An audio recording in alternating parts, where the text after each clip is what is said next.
Welcome back to Shanghai for part 2 of our drivers' press conference. As you can see, we're joined now, left of screen, Alex Albon, Lando Norris in the middle, and Isaac Hadjar on the right. Very warm welcome.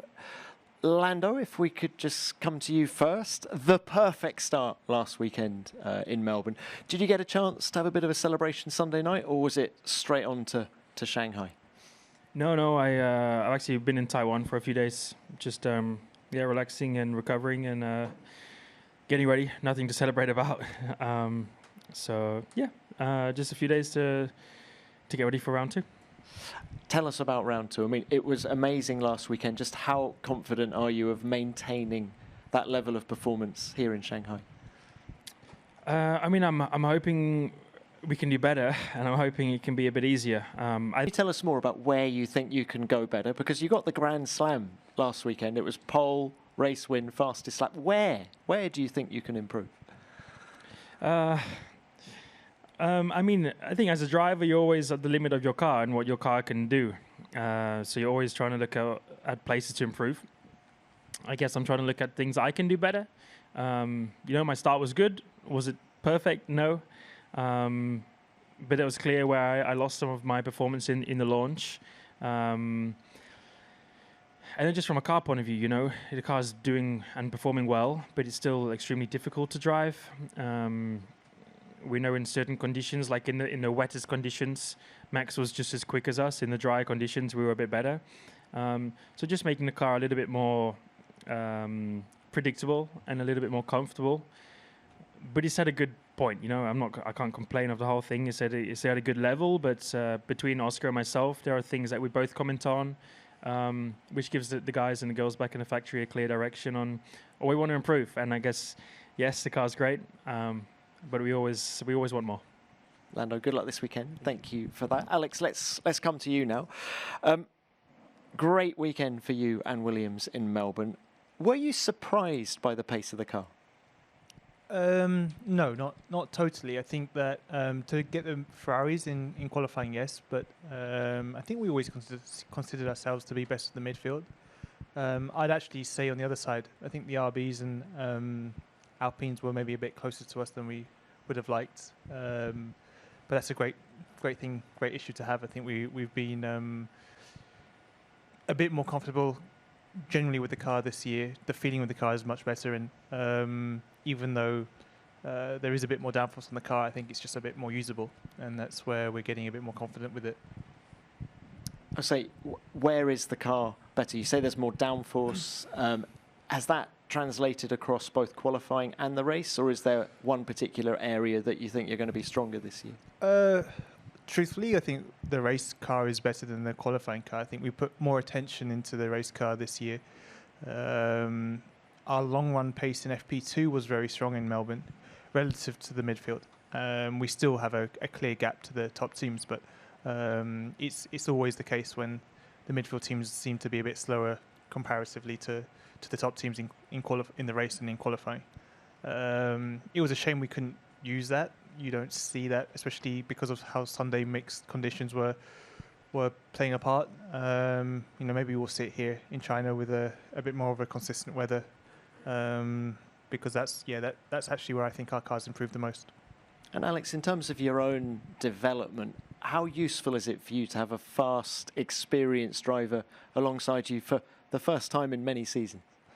Yeah, firstly, Carlos is pushing me on and off the track. I think in terms of his expectations of the team and where he wants the team to go in is definitely something which I'm very interested in. I think that he's obviously got a lot of experience from Ferrari, and he knows where the team needs to improve in.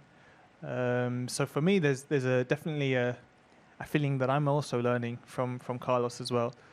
In terms of pure pace and driving wise, yes, it's actually it is a different atmosphere within the team. We're pushing each other, but I'm really enjoying it. I feel like when you can look at things and study things in detail, and it's more about just getting laps together more than anything else. How does he push you off the track? I think it's just more his approach to perfection and wanting the team to improve. I've been in the team for 3 years now, over 3 years, and there are moments where you kind of settle and accept as time goes on, and you kind of just focus on some areas which you know there's weaknesses in the team, but you kind of you lose that constant naggingness, you know, that you get when you're fresh into a team. I remember my time when I was at Red Bull and came into Williams. It was, you know, immediately this and this and this have to improve.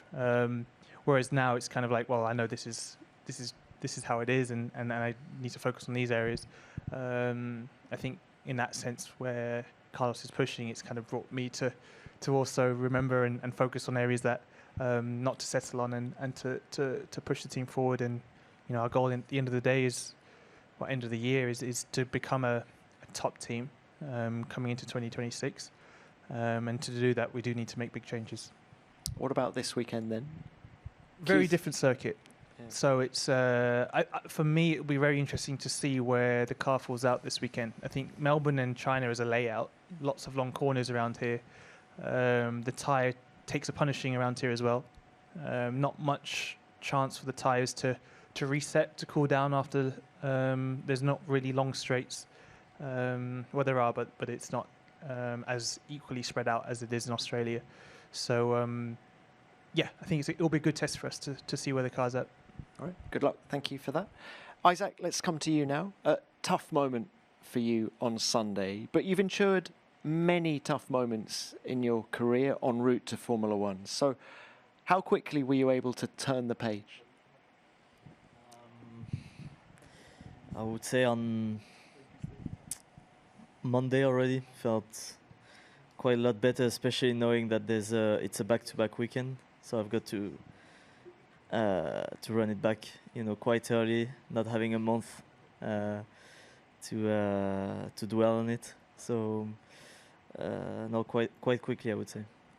Let's look at the positives from Melbourne, because there were many. What do you take out of that weekend? Expecting this weekend, first of all, from the racetrack, the Shanghai International Circuit. I mean, I know the track really well from the sim. You know, it's one track I've been, you know, since I'm a kid, like playing on PS3, PS4, like with the controller. So I know the track well, I would say, even though I never drove here. But I'm quite excited about it. Yeah, let's see. And what about the sprint weekend? How much does that complicate things for you? I would say in terms like of the approach, you know, I would say I'm quite used to this. The last 3 years, that's what I've been doing, right? FP, and then straight into qualifying with only a few push laps. So like the approach, I know how to get it right. But of course, I'd rather have three practice sessions. That's for sure. All right, look, best of luck this weekend, Isaac. Thank you you. very much for that. Let's go to the broadcasters now. We will start with David. Yeah. Afternoon, gentlemen. Good to see you all. Isaac, question for you. Melbourne was a really solid week until the formation lap, and I think everyone around the world could see how distraught you were, and our hearts went out to you, all except one person who said that your reaction was embarrassing. So what did you feel about Dr. Marco's comments? After all, shouldn't he have a bit of compassion for someone he's brought into Formula One? I mean, I found it embarrassing myself. And you know, Helmut, I had him on the phone, you know, a day later, and it's all good.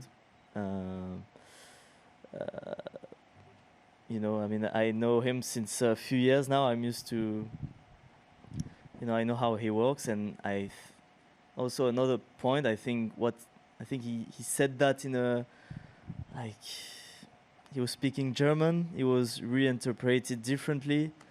You don't know about the body language. I didn't saw the footage, so I can't say much. But apart from that, honestly, all the love from the fans and the people was, I did not expect that at all when I binned it in the wall. So that was nice. Yeah. Thank you, Isaac. Next one, please. Yeah. Yes, Laurent Dupin, Canal+. For you, Alex, as you've been part of the Red Bull junior team, and so it's a great opportunity. It can be hard also. Helmut Marko can be hard. Do you have any tips to give to Isaac about bouncing back after this first difficult race and more in general for the season? I mean, I don't see it so much of a setback. I think Isaac had a fantastic start to his Formula One career. I think the pace was surprisingly strong, actually, from all the rookies for a weekend in Australia where the track is very difficult. I was surprised how quick the rookies took up to speed. But I think it's been a good start for him. I think he's going to be someone we're looking out on for the rest of the year for sure. But Alex, any advice on how to navigate Dr. Marko? Enjoy it. Enjoy the process. Okay. Thank you for that. Next, Albert. Yep. Albert Fábrega, ESPN Latam. Question for Lando. Lando, first time leading the championship. Still very early in the season, but this is adding an extra pressure to you. What's your feeling before you start the second Grand Prix? Nope. Yeah. I said it in one of the interviews. I just it makes no difference for me at the minute. I'm not thinking about it. I don't really care about it. It shouldn't change anything I do. It shouldn't change what the team do. I had one good weekend. No, people need to calm down a little bit. But no, I stay focused and I try and do the same here this weekend. But yeah, I probably won't even think of the championship until at least halfway through the year. Thank you, Lando. Yep.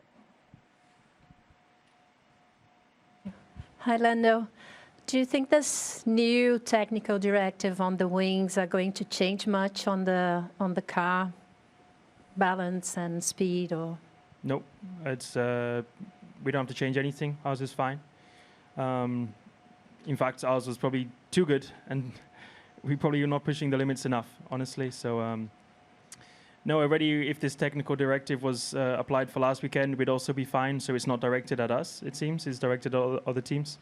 Yeah, which probably means we need to push it a little bit more.